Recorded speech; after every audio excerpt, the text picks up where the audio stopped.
ಈ ಅಕ್ರಮದ ಹಿಂದೆ ಯಾರೇ ಆಗಿರ್ಬೋದು, MLA ಆಗಿರ್ಬೋದು, ಇಲ್ಲ ಇನ್ನೊಬ್ಬನಾಗಿರ್ಬೋದು, ಬರಲೇಬೇಕಲ್ಲ. ಈಸೆ ಬರಲಿ, ನಮ್ಮ ಜನಕ್ಕೆ ಗೊತ್ತಾಗಬೇಕು.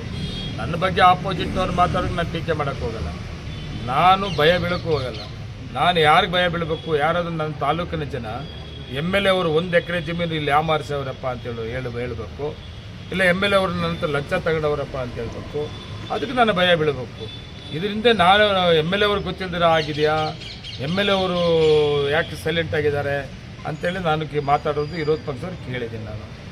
ನಾನು ಸೈಲೆಂಟ್ ಆಗಿದ್ದಿದ್ರೆ FIRಗಳಾಗ್ತಾ ಇರಲಿಲ್ಲ.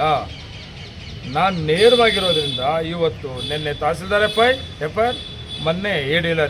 ಮಾಲೂರು ತಾಲೂಕು ಬೆಂಗಳೂರು ಹತ್ರ ಪಕ್ಕದಲ್ಲಿರೋದ್ರಿಂದ ಲ್ಯಾಂಡ್ ಜಮೀನು ವ್ಯಾಲ್ಯೂಷನ್ ತುಂಬ ಜಾಸ್ತಿ ಇದೆ. ಅದರಿಂದ ಅಕ್ರಮಗಳು ಹೆಚ್ಚಿಗೆ ಆಗ್ತಾ ಇದೆ ಮಾಲೂರು ತಾಲೂಕಲ್ಲಿ. ನಾನು ಈಗಾಗಲೇ ನಮ್ಮ ಎಲ್ಲ ಅಧಿಕಾರಿಗಳಿಗೆ ಹೇಳಿದ್ದೀನಿ. ಅದು ರೆವಿನ್ಯೂ ಇಲಾಖೆ ಇರ್ಬೋದು, ಸರ್ವೆ ಇಲಾಖೆ ಆಗಿರ್ಬೋದು, ನಗರಸಭೆ ಸಂಬಂಧಪಟ್ಟಂಥವ್ದಿರ್ಬೋದು, ಈ ಅಕ್ರಮ ದಾಖಲೆ ಸೃಷ್ಟಿ ಮಾಡಿ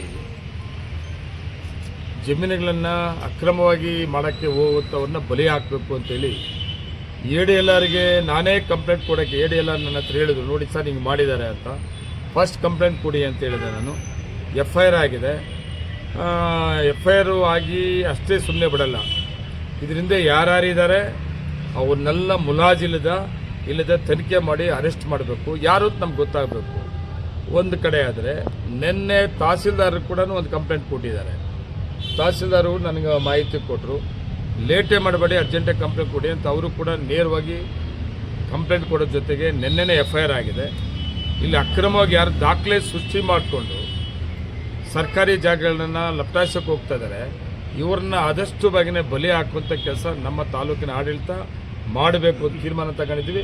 ಅದರಿಂದನೇ ಇವತ್ತು 2 FIR ಆಗಿರೋದು. ಇದು ಮೊದಲಿಂದ ಕೂಡ ಯಾರು ಕೇಳೋರು ಇಲ್ಲದೆ ಮೊದಲಿಂದ ನಡ್ಕೊಂಬಂದುಬಿಟ್ಟಿದೆ. ನಾನು ಈಗ ಒಳಗಡೆ ಮಾತಾಡ್ತಾ ಇದ್ದೆ, ಕೆಲವರು ಈ ದಾಖಲೆ ಸೃಷ್ಟಿ ಮಾಡೋ ಒಂದು ಟೀಮೇ ರೆಡಿ ಇದ್ದಾರೆ. ಅವರೇನು ದೊಡ್ಡ ಶ್ರೀಮಂತಗಳಾಗ್ಬಿಟ್ಟವ್ರೆ ದಾಖಲೆ ಸೃಷ್ಟಿ ಮಾಡೋಂಥವ್ರು.